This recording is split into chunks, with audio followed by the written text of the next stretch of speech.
There's something timeless about forests. They stretch time spans, growing quietly as we live and die around them. They've seen more than we ever will, battles, celebrations and tragedies. Sometimes it feels like they've kept a record of it all. But forests are more than just places of history. They're alive in ways we don't fully understand. The trees creak and whisper, the paths twist and change, and sometimes when you step inside, you come back feeling different. Is it any wonder then that forests are the birthplace of so many legends? Places of mystery and fear, where reality seems to bend and shadows hide more than meets the eye. So let's step into the world of the most haunted woods, where history and supernatural collide. But tread carefully, these places have a way of holding on to you.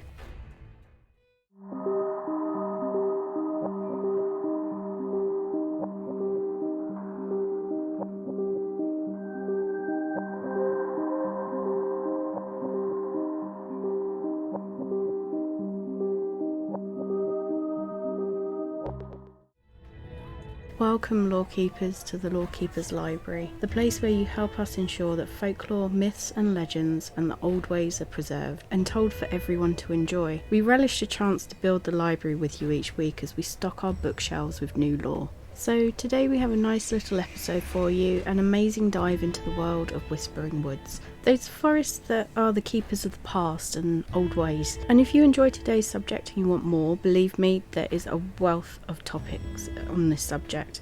Then head over to our brand new Patreon. And I've continued down the rabbit hole, I have to admit, and explored more with further subjects exclusively available for our Patreon members. How about that for a nice little bonus? Nestled at the foot of Mount Fuji, Aokigahara is a forest like no other. On the surface, it's a place of extraordinary beauty, a dense, sprawling woodland shaped by ancient volcanic activity. The ground beneath the trees is uneven and rugged and blanketed with moss and twisted roots that seem to stretch out like fingers reaching across something unseen. It's easy to see why the Japanese call it Hyukai, meaning sea of trees, but the forest carries a reputation that's as dark as its shaded paths. For decades it's been known as the suicide forest, a place where people go to end their lives. This grim association has given rise to countless stories, legends and mysteries that continue to haunt the forest to this day. There's still an eerie stillness in Aokigahara. The volcanic rock that makes up the forest floor absorbs sound, muffling even the rustling of leaves or the call of birds. Visitors often describe the silence as oppressive, almost unnatural.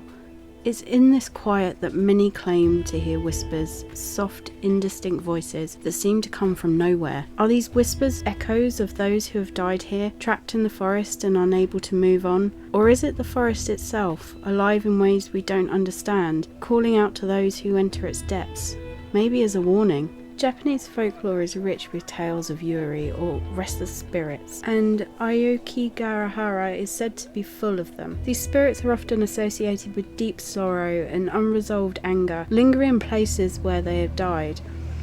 Hikers and explorers in the forest have reported seeing ghostly figures flitting between the trees, pale and translucent, their faceless expressions, or worse, contorted in pain. Some claim to feel an overwhelming sadness or dread, as though the spirits are reaching out, sharing in their despair. One chilling tale speaks of a man who got lost in the forest and began to hear a voice calling his name. At first he thought it was a rescuer, but as he followed the sound, he realised it was leading him deeper into the forest.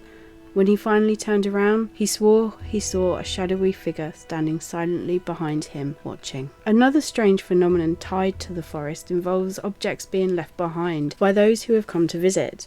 These can range from personal belongings, shoes, photographs and letters, to inexplicable items like strings tied to trees or makeshift shrines. Many of these items are believed to carry a lingering energy, a trace of the person's final moments. Some say touching these objects can bring misfortune, as if the sorrow and despair of their owner has been absorbed into them. Local volunteers who patrol the forest remove these items and speak of an unsettling feeling when they come across abandoned abandoned campsites or possessions. The objects feel more than forgotten. They feel intentionally left behind, as if to mark a place where something has ended. Aokigahara's thick canopy blocks out much of the sunlight, and the trails are often indistinct or non-existent. It's surprisingly easy to get lost, even for experienced hikers. Many visitors bring ropes or ribbons to tie to trees, creating a breadcrumb trail that they can follow back, but sometimes the ropes don't lead out. They lead deeper in. There's a story of a group of friends who followed a rope they found tied to one of the trees, thinking it would lead them to safety. Instead, it took them to an abandoned campsite, eerily quiet and filled with rotting belongings. The rope abruptly ended there, leaving them stranded and disorientated. When they finally retraced their steps, they claimed to hear footsteps following them, but no one was there. Despite its reputation, the Aokigahara isn't just a place of despair. Many who visit the forest describe it as hauntingly beautiful. Ironic, I suppose. A place where nature feels both ancient and alive. The forest seems to hold a mirror up to those who enter, reflecting their emotions and forcing them to confront parts of themselves they might even prefer to ignore. The local communities and volunteers who work tirelessly to combat the forest's tragic associations, patrolling the area, offering to help those in need, and placing signs throughout the forest with messages of hope. One sign you often see is "Your life is a precious gift from your parents. Please think of them and your loved ones. You don't have to face your problems alone." The forest remains a place of contradictions, a forest of profound beauty and of deep sorrow, a site of legend and reality. Whether you believe in the spirits that are said to wander its path or see it as a reflection of human struggles, one thing is certain: the Aokigahara is a place that stays with you long after you've left its shadowy embrace. Deep in the heart of Transylvania, a land already steeped in myth and mystery, lies the Hoia-Baku forest. Just that the name conjures up images of twisted trees and shrouded secrets. This isn't just any forest, it's a place that seems to have stepped straight out of a nightmare. Locals whisper about its reputation, calling it the Bermuda Triangle of Romania. They warn travellers to tread carefully, for the forest is said to play tricks on the mind, and even time itself. It's not just the eerie atmosphere or the ghost stories that draw people here. It's the unshakable sense that something is wrong. One of the strangest features of the forest is its mysterious clearing. Deep in the forest there's a circular patch of land where nothing grows. Not a single tree, not a blade of grass. It's as though the earth itself has been scorched. Scientists have tried to explain the phenomenon, testing the soil for anomalies, and they've come up empty-handed. The land is perfectly capable of supporting life, yet it refuses to do so. Some say the clearing is a portal, a place where dimensions overlap. Others claim it's a landing site for UFOs, and of course there are those who believe it's cursed. A spot where the forest keeps its darkest secrets, buried just beneath the surface. For centuries the locals have spoken of the restless spirits that roam the forest. One of the most enduring legends of a shepherd who entered the Hoia-Baku with his flock of 200 sheep. He never came out. No trace of him, his animals, or even his belongings were ever found. Since then, people have reported seeing shadowy figures darting between the trees, hearing whispers in languages they can't understand,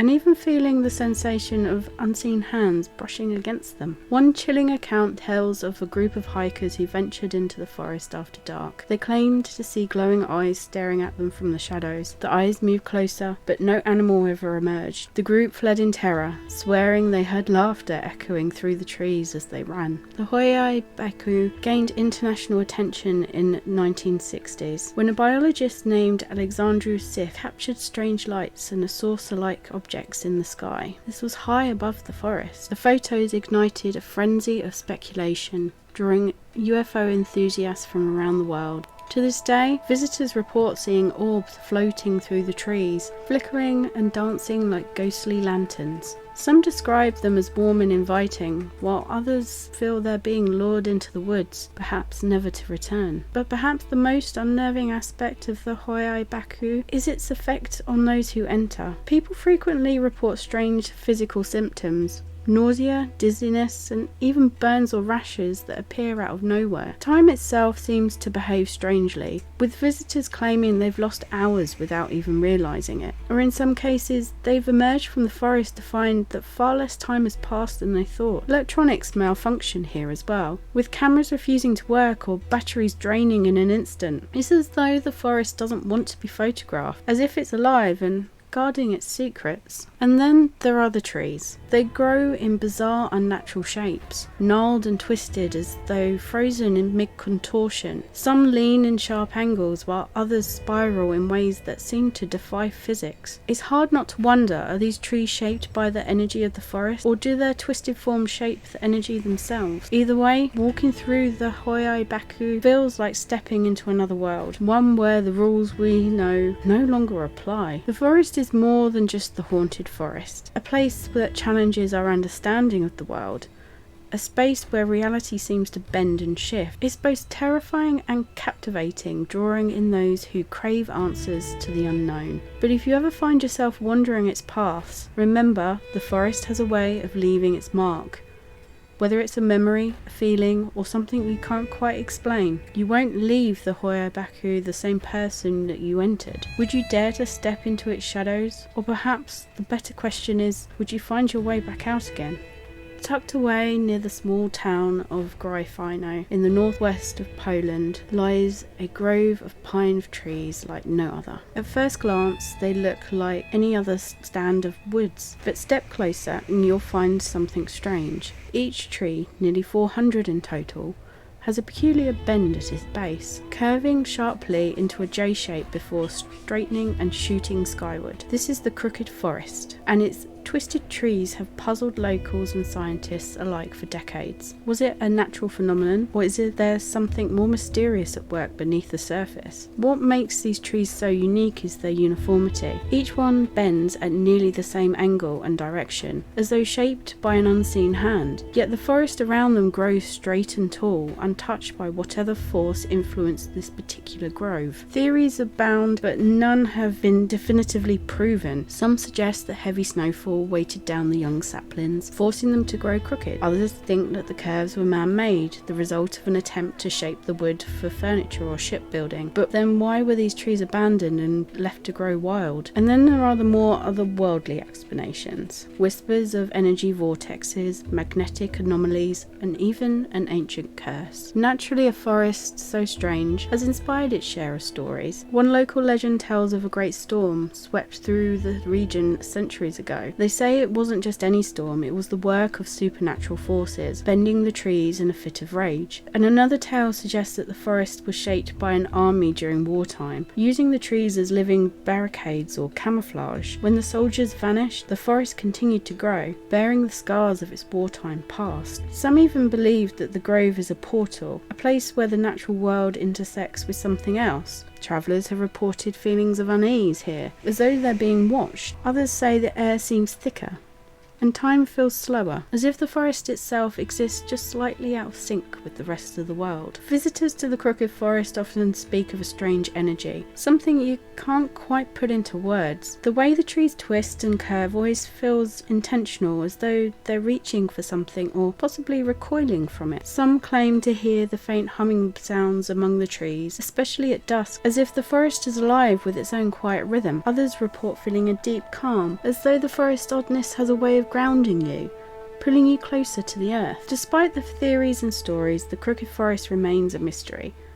Why do these trees bend when others don't? Was it nature, humans, or something else entirely? Whatever the answer, there's a magic to the Crooked Forest, a sense of wonder that reminds us how much we still don't know about the world around us. Standing among the trees, it's not hard to feel that you're in the presence of something extraordinary.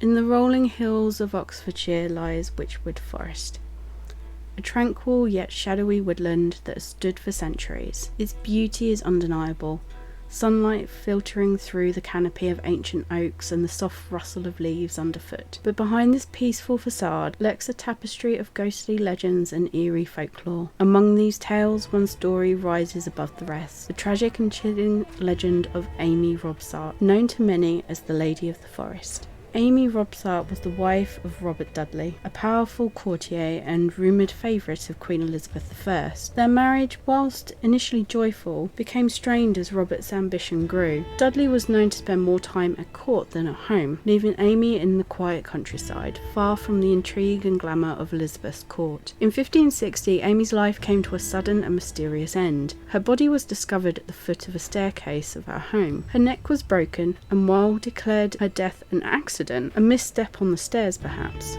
Others whispered of darker deeds. Rumours swirled that Dudley, desperate to marry Elizabeth and elevate his standing, had arranged for his wife's death, though no evidence of foul play was ever proven. Amy's death cast a shadow over Dudley's ambitions, and the Queen distanced herself from him, unwilling to be entangled in a scandal. But Amy's story didn't end there. The legend says that Amy's restless spirit found a home in Witchwood Forest, not far from where she spent her final days. Travellers who walk the forest paths after dark encountering a pale woman with sorrowful eyes and flowing garments. She appears without warning, her presence chilling the air around her. The Lady of the Forest is not just a passive apparition. According to the tales, she confronts those who see her, offering them a warning. After encountering her, they will die within a year. Is a grim message that has made her one of England's most feared ghostly figures. One story tells of a man who stumbled upon the lady while hunting in the wood. She appeared silently, her gaze fixed on him. He later recounted her words: "Prepare yourself. Your time is short." Despite his skepticism, he fell ill shortly after and passed away within the year. His family had dismissed his tale as a trick of the mind, and they became firm believers of the lady's curse. Others claim that the lady's warning is not a curse, but a kindness, a way of giving a living chance to make peace with those of the fate. Yet the forest seems to hold no answers, only amplifying the sense of mystery surrounding her spectral presence. Amy Robsart's tale is just one of the many that gives Witchwood Forest its eerie reputation. Alongside the Lady of the Forest, stories of ghostly huntsmen, mysterious whispers and strange phenomena are abound. The forest's long history as a royal hunting ground has left its mark. Riders have reporting hearing phantom hoofbeats and the distant sound of hunting horns echoing through the trees. When they search for the source, they find nothing but silence and the lingering sense of being watched. There's also a peculiar legend of cursed settlers. Farmers who dared to clear portions of the Witchwood for farmland found their crops failing and their livestock sickening. They claimed the forest was punishing them, protecting its ancient balance. Witchwood Forest is a place where the past and present blur. Its beauty is undeniable, but so is its unnerving atmosphere. Whether you believe in the stories or not, one thing is certain: Witchwood is a forest that leaves an impression. Its challenges are understanding of what lies beyond the veil. Would you dare to walk its haunted paths, hoping to avoid the gaze of the Lady of the Forest? Or would you risk meeting her, wondering if her warning is a curse, or perhaps a chance to change your fate? In Witchwood, the trees may be silent, but their shadows hold stories, and perhaps even the echoes of a woman who still seeks justice, or simply peace. In the ancient canals of Xochimilco, just south of Mexico City, lies a place that feels plucked straight from a nightmare, known as the Isla de las Muñecas, or the Island of the Dolls. It's a haunting spectacle of weathered dolls strung from trees, nailed to posts and scattered across the ground. Their blank stares, missing limbs and decaying faces create an eerie, otherworldly atmosphere. But the island's unsettling allure isn't just its appearance, it's in the story behind it. You see, the legend of the island begins in the mid-20th century, and a man named Don Julian Santana Barrera, he lived alone on his small, secluded patch of the land in the Xochimilco canals, tending to his garden and enjoying the solitude. One day, the peace of the island was shattered when Don Julian discovered the body of a young girl who had drowned in the canal. Overcome with grief and guilt, he claimed to hear her spirit crying out for help in the dead of night. Not long after, he found a doll floating in the water near where her body had been recovered, believing it belonged to the girl. He hung it in a tree as a gesture of respect and as an attempt to appease her restless spirit. But the girl's cries didn't stop. Don Julian became convinced that the girl's spirit was haunting the island. To protect himself and keep her spirit at peace, he began collecting dolls from the canals, garbage piles, and anywhere he could find them. He hung them all over the island, broken, weathered, and eerie, each one a silent offering to the girl. Over time, the island became a shrine, every inch of it covered in dolls. Their eyes stared blankly out of hollow faces, their bodies twisted and decayed from years of exposure to the elements. For Don Julian, the dolls were guardians, protecting the island from malevolent forces. Locals who visited the island began to report strange occurrences. They spoke of the dolls' eyes following them as they moved, of whispers carried in the wind, and of a oppressive otherworldly presence. Some believed the dolls were not just offerings, but vessels for the spirits of other children who had drowned in the surrounding canals. But in 2001, after decades of isolation and devotion to his eerie collection, Don Julian found himself meeting a mysterious fate. He was found dead in the canal, in the exact spot where he claimed to have found the girl's body so many years before. To this day, no one knows how he died. Was it an accident, a heart attack, or did the spirit of the girl or something else finally claim him? The Island of the Dolls has become a macabre tourist attraction, drawing visitors from around the world.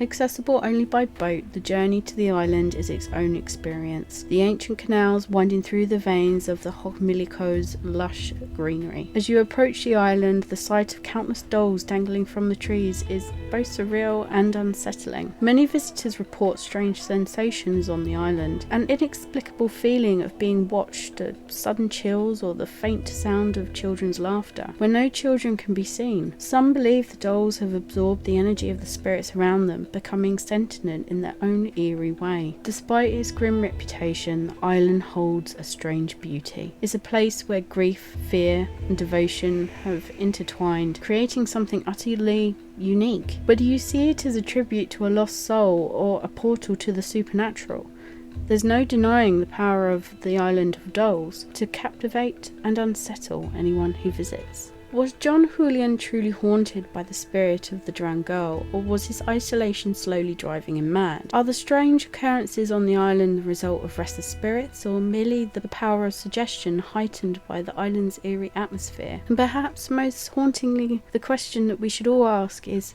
if you visit, will you feel the pull of the island's secrets, or will the dolls simply stare?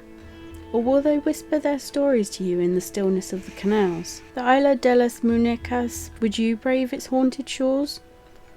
Or are some mysteries best left untouched? Forests are ancient, untamed, and full of stories. They remind us of the boundaries between the known and the unknown, and in those whispers, the ones we hear when the wind dies down, or when we're completely alone, maybe we catch a glimpse of something timeless. So tell me, have you ever walked into the woods and felt the air shift? Felt a presence you couldn't quite explain? Share your stories in the comments, because I have a feeling the Whispering Woods might have a bit more to say. Thank you for listening to today's episode with the Lorekeepers Library. I hope you've enjoyed it, and please be sure to leave a like or a comment, or if you're feeling inclined to do so, head on over to Patreon for another couple of episodes on this subject. As always, continue to explore the world with wonder.